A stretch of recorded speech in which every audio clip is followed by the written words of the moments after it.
L'objet de la rencontre, c'est que dans le cadre du plan d'action du Centre national de la fonction publique locale et de la formation qui a été créé par le chef de l'État, le président Macky Sall, décret 669 du 25 mai 2021, il a été arrêté dans une démarche participative et inclusive d'aller à la rencontre des acteurs des territoires pour une implémentation des procédures de mise en œuvre de la fonction publique locale d'une part, et d'autre part pour la prise en charge affinée des acteurs, des préoccupations des acteurs sur l'esquisse de feuille de route qui devrait être validée au courant du mois de décembre pour l'année 2023. Effectivement, aujourd'hui, nous sommes dans cette vieille région de Saint-Louis qui est l'une des plus anciennes en termes de tradition de décentralisation au Sénégal, où nous avons eu un dialogue fructueux avec les acteurs qui nous a permis d'avoir une moisson et des contributions de haute facture ainsi que des convergences de points de vue sous la présidence de M. le gouverneur et de la présence de l'ensemble des acteurs,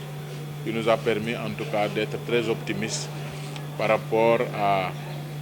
l'effectivité imminente de la fonction publique locale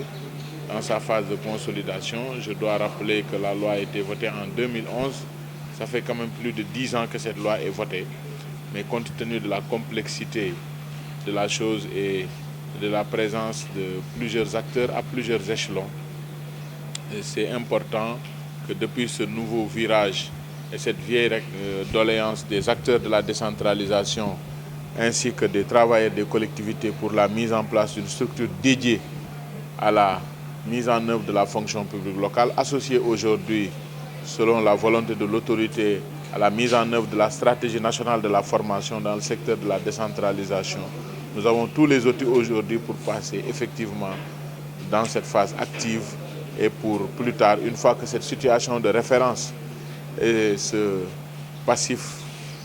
sera déjà géré, qu'on soit plus dans une démarche prospective et qu'on fasse plus de la GPEC pour affiner et arriver enfin à une démarche véritable de professionnalisation de la fonction publique locale, mais également d'aménagement d'espace, de marge de manœuvre de l'élu qui lui permettront en tout cas de pouvoir appliquer la vision pour laquelle cet élu a été donc porté à la tête de la collectivité.